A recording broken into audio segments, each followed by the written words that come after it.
Good afternoon, class. I'm doing my report on Walter Chrysler. You see him in the center of the picture in front of the train.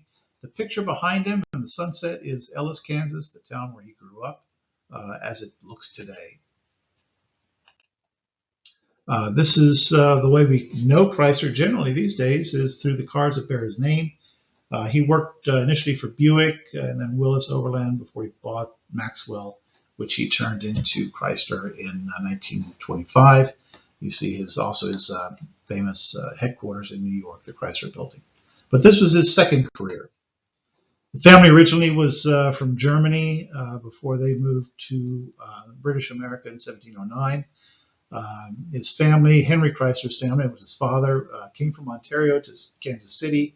When Henry was 5, he then ran away from home to serve as a drummer boy in the war between the states before going back to the Kansas City area to work as a machinist and engineer. As the railways moved west, in Wamego in 1875, that's around Manhattan, Kansas today, Walter Chrysler was born there, but the family would head farther west. When he was 3, they moved to Ellis, which is out in western Kansas, as I said. And he would stay there pretty much the rest of his boyhood and early adulthood. Life in that part of the country was very wild. It was an untamed part of the country. There was a lot of when he was a toddler, the Battle of Little Bighorn had just taken place. There was Indian attacks were fairly common, and as you see in his quote there, he had a fear of being scalped.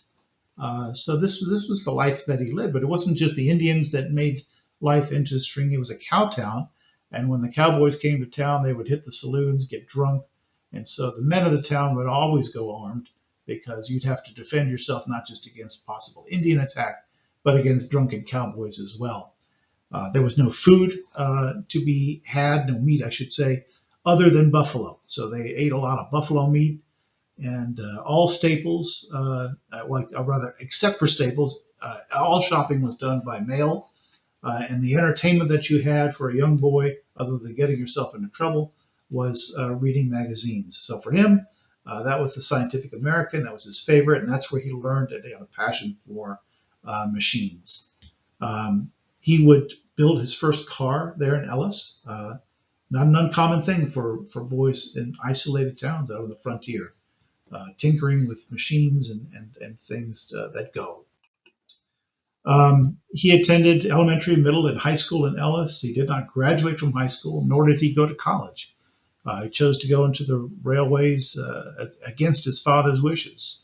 But Walter, at age 17, was a passionate mechanic. He dropped out of school and took a job as an apprentice working 5.5 cents an hour. You do see in the blurb later on that he would go on to get his degree through the International Correspondence School. So just as he was maybe ahead of his time with the Amazon of the frontier in getting everything by mail, he was ahead of his time in education, getting his degree by correspondence. He would move himself into several places. He worked for the Santa Fe in Wellington, and then for the next 10 years or so, he bounced around out to Cheyenne and Utah, Texas, working for a number of railways before moving into the upper levels of the machine side of management. He bought his first car in 1908, disassembling and reassembling it 40 times before he trusted himself to drive it. And then in 1909, his career peaked when he was served as a manager for the American Locomotive Company in Pittsburgh. That company was in manufacturing. That's where Walter first started working in manufacturing. But they had decided to try their hand at automobiles.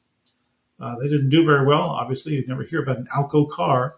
As that was failing, at least the automotive side, he was plucked up by Buick to save that company. And a decade later, he would be one of the richest businessmen in America and would become known for what he is today. But his life was very much shaped by the life on the frontier, the life where the necessities of a life without a distribution system of note, without the things that we come to associate with maybe a more urban setting that you would have had even back then. It forced young men like Walter and other people in those industries to learn and adapt and make things on their own. He never forgot those days. Even in the Chrysler building at the peak of his wealth, he kept his steam gauge in his office as a reminder of where he had come from. These are the sources I used for my report, and look forward to our next assignment together. Thank you.